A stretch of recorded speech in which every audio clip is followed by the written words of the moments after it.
Vamos a ser objetivos con.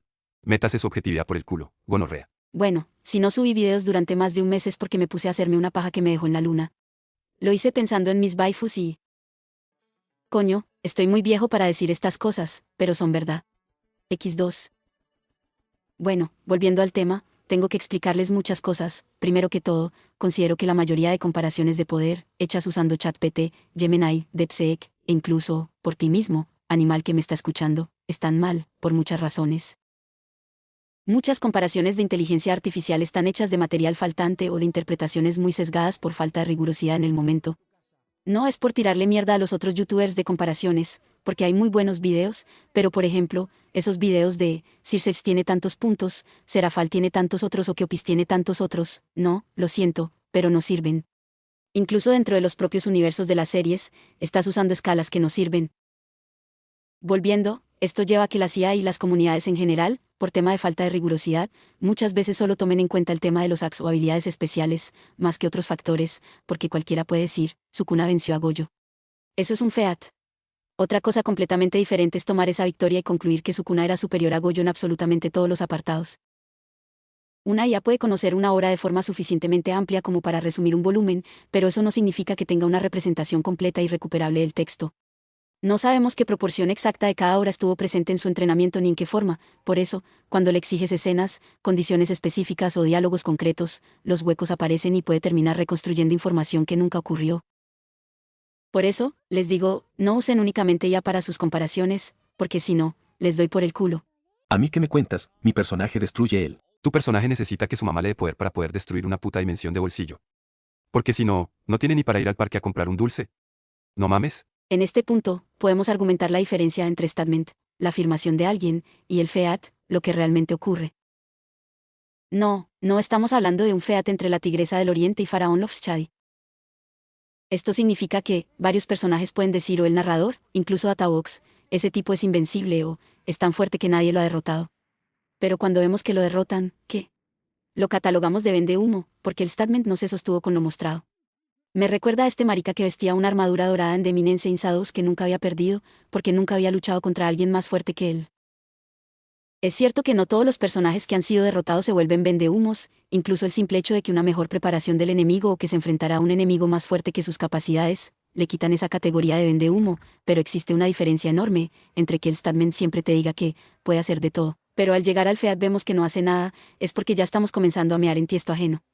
Como Vegeta en la saga de Cell con esa mariconería de que él iba a derrotar a la cucaracha verde en forma perfecta y, 3 minutos después, le pegan senda violada, algo que también pasó mucho antes en la saga de Freezer. Con Y-School de XD, en los volúmenes 11 y 12 tenemos algo muy parecido con Bali y Cao Cao. Mucho de, soy el emperador blanco, voy a enfrentarme a los más fuertes, pero llega un pije con una lanza y casi lo manda a conocer a Dios. Sí, ya sé, era la True Longinus, la Longinus más poderosa de la obra y bla, bla, bla, justamente ese es el punto. Bali podía ser absurdamente poderoso, pero eso no hacía realidad automática toda la mamada que decía sobre enfrentarse y derrotar a cualquiera. Cao Cao tenía las herramientas, la técnica y una puta lanza hecha prácticamente para convertir seres sobrenaturales en kebab, y eso bastó para poner a Bali contra las cuerdas. Eso tampoco significa que Cao Cao fuera superior a Bali en absolutamente todo, significa que el statement de, voy a derrotar a los más fuertes, no te sirve como prueba de que efectivamente puedes hacerlo. Para ajustar, a Cao Cao después le ganan de una de las formas más pitorras posibles en el volumen 12, pero ya me estoy saliendo del tema. Y todo esto nos devuelve al punto de partida, tomar de forma literal lo que dice un personaje, un narrador o cualquier otra fuente, sin mirar qué ocurre realmente, bajo qué condiciones ocurre y si la propia obra sostiene esa afirmación, hace que todo el sistema de Power Scaling se vaya a la mierda. Pero pije, yo iba a ser objetivo al inicio del video y tú no. Que te metas tu objetividad por el ano. Y miren, el problema con esa supuesta objetividad que tanto maneja el fandom es justamente ese, la comparación se contamina con creencias personales a la mínima oportunidad. Basta con que aparezca uno diciendo, mi personaje le gana porque es un shonen y el tuyo es un shoujo, juas, juas, juas. Listo, ahí mataste el debate. ¿Por qué no? Eso no es ser objetivo, eso es querer que tu personaje gane y buscar cualquier mamada para justificarlo. El problema del power scaling no es que sea imposible analizar personajes de forma racional.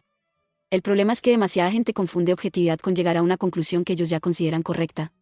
Y no, que el resultado te guste o coincida con lo que pensabas desde el principio no vuelve objetivo el análisis. Primero, ¿qué es la objetividad?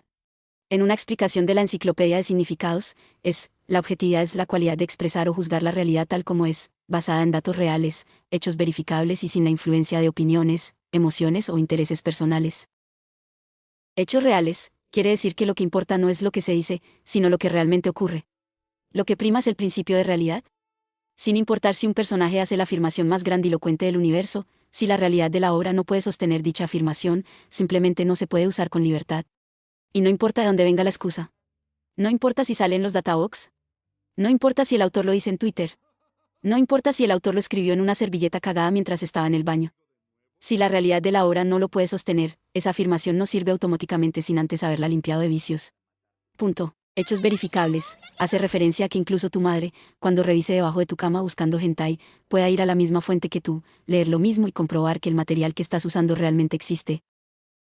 Si otra persona puede acceder a esa misma evidencia y verificarla por su cuenta, entonces la afirmación es verificable. Que después la interprete igual que tú ya es otra cuestión completamente distinta, sin influencia de opiniones, fácil y sencillo. Si llega tu amigo el drogado, que vio una escena que nunca ocurrió, y te dice que Saitama le gana a Superman y tú simplemente le crees, ya estás construyendo tu comparación sobre una opinión ajena. No importa quién te lo diga, primero revisa qué evidencia tiene, porque si te tragas la conclusión sin comprobarla, ya estás meando en tiesto ajeno.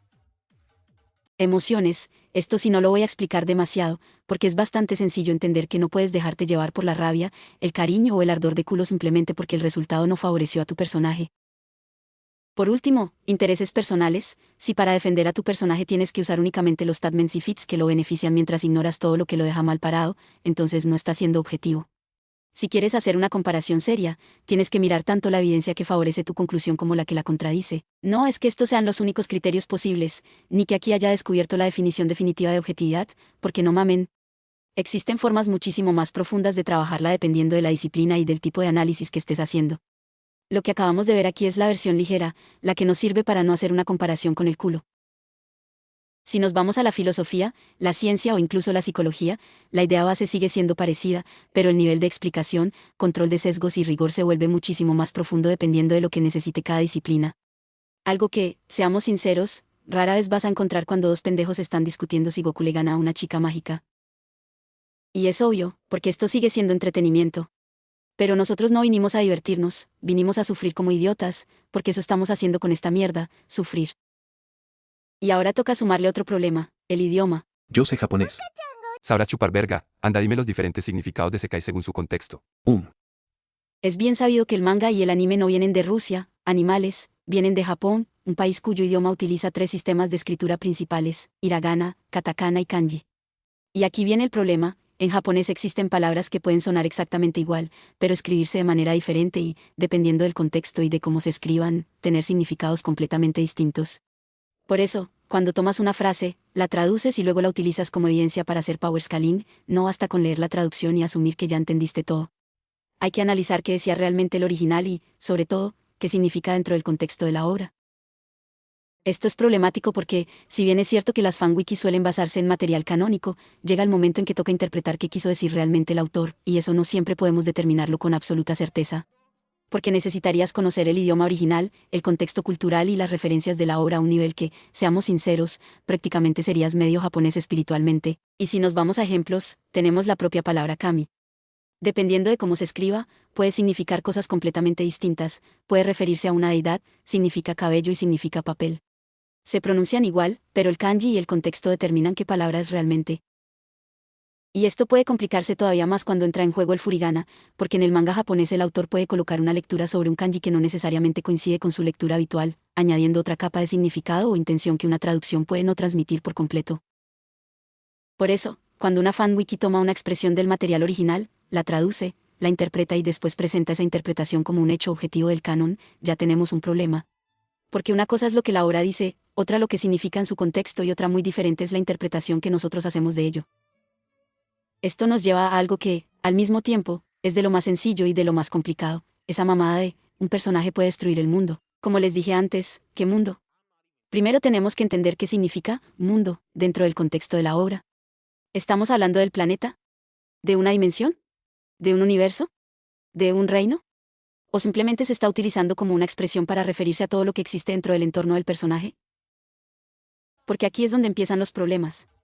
Supongamos que alguien dice que un personaje puede destruir un planeta. Bien, ¿qué evidencia tenemos para afirmarlo? No podemos simplemente tomar la palabra de un personaje y convertirla automáticamente en un hecho. Para que se hagan una idea, incluso algo relativamente pequeño a escala astronómica como Plutón, que hoy está clasificado como planeta enano, requiere una cantidad absurda de energía para ser destruido por completo. Y claro, todo depende de qué coño entendamos por destruir. Pero si usamos como referencia su energía de enlace gravitacional, o sea, la energía necesaria para fragmentarlo y dispersar sus pedazos hasta que su propia gravedad no pueda volver a juntarlos, estamos hablando de alrededor de 5,8 por 10 superíndice 2 joules. Eso equivale aproximadamente a 15 segundos de toda la energía que emite el Sol, o a cerca de 28.000 millones de tsar bombas. Entonces, ¿de verdad vamos a decir que un personaje puede destruir un planeta simplemente porque un morro cagado en un manga dijo que puede hacerlo? Porque todavía falta otra pregunta importante: ¿qué entiende realmente la comunidad por destruir un planeta? La estimación que les acabo de dar para Plutón no es para dejarlo hecho mierda por fuera ni para arrancarle media corteza. Estamos hablando de fragmentarlo por completo y dispersar sus pedazos hasta que su propia gravedad ya no pueda volver a juntarlos.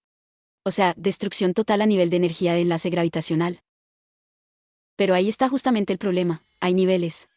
No es lo mismo devastar la superficie, destruir toda la corteza, partir el planeta en pedazos o dispersar su masa hasta que deje de existir como cuerpo celeste.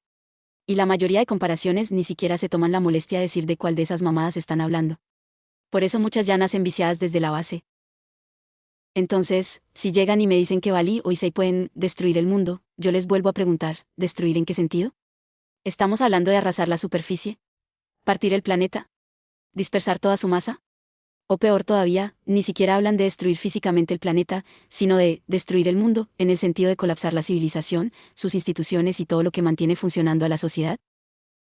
Porque si nos vamos a Sailor Moon, ya entramos en situaciones que se mueven en escalas muchísimo mayores que la simple destrucción planetaria, con amenazas relacionadas con galaxias, el Galaxy Cauldron y estructuras que directamente se van más allá de un simple planeta.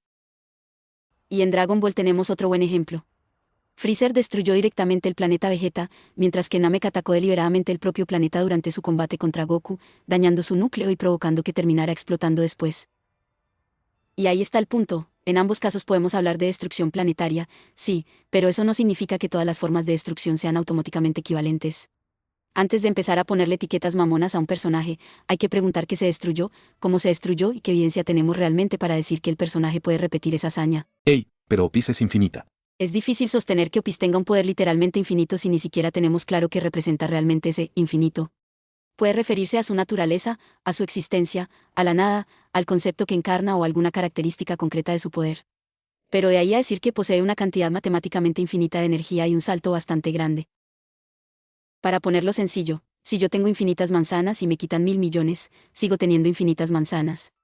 Quitar una cantidad finita no convierte automáticamente algo infinito en algo finito. Y ahí es donde Samael comienza a joder esa interpretación, porque la obra sí nos muestra que Opis puede ser debilitada. No importa que Samael tenga una habilidad específicamente efectiva contra dragones, eso explica cómo logra afectarla. Lo importante es que el resultado existe: Opis pierde poder y queda en un estado inferior al que tenía antes. Entonces, si estamos diciendo que su reserva de poder es literalmente infinita, tenemos un problema. Porque una cantidad infinita de poder no debería dejar de ser infinita simplemente porque le quitaron una cantidad limitada. Por eso, que Opis sea llamada el dragón del infinito no demuestra por sí solo que tenga poder matemáticamente infinito. Primero habría que demostrar qué significa realmente ese infinito dentro de la obra y a qué aspecto de Opis se está refiriendo. Esto me lleva a otra cosa: no puedes comparar personajes como si fueran tazos. Los personajes cambian, consiguen nuevas habilidades, pierden poderes, desbloquean transformaciones o directamente terminan siendo muchísimo más fuertes, o más inútiles, que al comienzo de sus obras. Saitama es un buen ejemplo. Durante su pelea contra Garou, su poder aumenta conforme avanza el combate, así que comparar al Saitama del inicio de esa pelea con otro personaje no necesariamente te va a dar el mismo resultado que compararlo con el Saitama de varios minutos después, cuando ya está mucho más arriba. Y eso mismo aplica a prácticamente cualquier personaje con varias etapas de desarrollo. Porque luego llega el típico que pregunta: ¿quién gana, Ichigo o Naruto? Obviamente Ichigo. Ni idea. Y el problema es justamente ese: ¿cuál Ichigo y cuál Naruto? No puedes salir con la mamada de sus versiones finales y creer que con eso ya resolviste todo. Porque versión final no necesariamente significa versión más fuerte. Ichigo termina su serie después de recibir una cantidad absurda de mejoras, mientras que Naruto en Boruto pasa por estados completamente distintos, llega a utilizar el modo Baryon, pero después pierde a Kurama y termina con capacidades diferentes a las que tenía antes. Pero Naruto tiene su modo Baryon. Yo no estoy en este canal por Naruto o Bleach, así que no sé. Miren, el Naruto del modo Riku tenía un montón de herramientas que después simplemente dejaron de estar sobre la mesa, podía volar, tenía las Gudama, capacidades de curación absurdas y todo el paquete que recibió al final de Shippuden. Luego llegamos a Boruto y la situación cambia por completo. Naruto pasa por estados distintos, llega a usar el modo Baryon y después pierde a Kurama, así que ya no estamos hablando exactamente del mismo personaje ni del mismo conjunto de habilidades. Y ese es justamente el problema, no puedes comparar por comparar. Si quieres hacer un versus mínimamente serio, tienes que especificar qué versión estás usando. ¿Qué Naruto? ¿Qué Ichigo? ¿El de qué arco? ¿Qué temporada? ¿Qué transformación? ¿Qué estado concreto? Porque decir simplemente Naruto contra Ichigo es casi tan útil como llegar y soltar Walter White le gana a Senku porque veos. No, cabrón. Primero dime qué versiones estás comparando y después comenzamos a pelear. ¿Qué tiene que ver una cosa con la otra? Nada, ahora cállate. Y lo mismo podemos extenderlo a Luffy contra Naruto, contra Ichigo o incluso contra Hintoki. El problema no es que estas comparaciones no puedan interpretarse, el problema es cómo coño las estás interpretando. Si quieres que tu metodología sea mínimamente objetiva, necesitas establecer reglas claras desde el principio. Y me da igual si esas reglas las inventaste tú específicamente para el video, mientras sean explícitas, consistentes y verificables, ya tenemos una base sobre la cual trabajar. Que cualquiera pueda entender qué criterios estás usando, revisar la misma evidencia y seguir el razonamiento sin que a mitad del versus cambies las reglas porque tu personaje favorito está empezando a comer mierda. Porque interpretar se puede interpretar. Lo que no puedes hacer es sacar una conclusión del culo y después construir las reglas alrededor para justificarla. Según lo que dices, no podría comparar nada. Si quieres, pendejo. Sí, claro que se puede comparar. El problema es comparar a lo pendejo. Porque si nos ponemos a inventar reglas sobre la marcha, entonces Utena le gana a Goku chiquito porque huevos. Decimos que entre más prendas quite, más fuerte se vuelve, entonces solo desnuda a Bulma y listo, victoria automática. Pero no, cabrón, las comparaciones no funcionan así. Y menos cuando todavía falta responder otra pregunta, ¿qué coño estás intentando comparar? Porque no es lo mismo preguntar quién es más rápido, quién tiene más fuerza, quién posee mayor capacidad destructiva o quién le ganaría directamente al otro en una pelea. Son cosas distintas y pueden dar resultados distintos. Por eso no puedes simplemente llegar y decir, Superman le gana a Saitama o a Goku porque veos. Y luego sacar de la nada una hazaña absurda de una versión de Superman que ni siquiera habías establecido que estabas usando. Porque si empiezas a escoger únicamente la versión, el FEAT o el statement que más te conviene para ganar la discusión, entonces ya no estás siguiendo ningún marco claro. Estás buscando evidencia para justificar una conclusión que ya habías decidido desde antes. Eso no es comparar personajes. Es buscar cualquier mamada que haga ganar al tuyo. Y esto se vuelve todavía más complicado con personajes como los de DC y Marvel, que tienen décadas de historias, múltiples continuidades, universos alternativos, reescrituras y versiones diferentes. Entonces, cuando dices Superman, ¿de cuál Superman estás hablando? Lo mismo ocurre con Hulk. El Hulk de los cómics no es automáticamente el mismo Hulk de las películas. Las películas están basadas en los cómics, sí, pero son adaptaciones con sus propias continuidades y características. Y, evidentemente, tampoco podemos tratar al Hulk de Marvel Zombies como si fuera exactamente la misma versión del Hulk de la continuidad principal. Por eso, antes de comparar, hay que establecer qué versión estamos utilizando.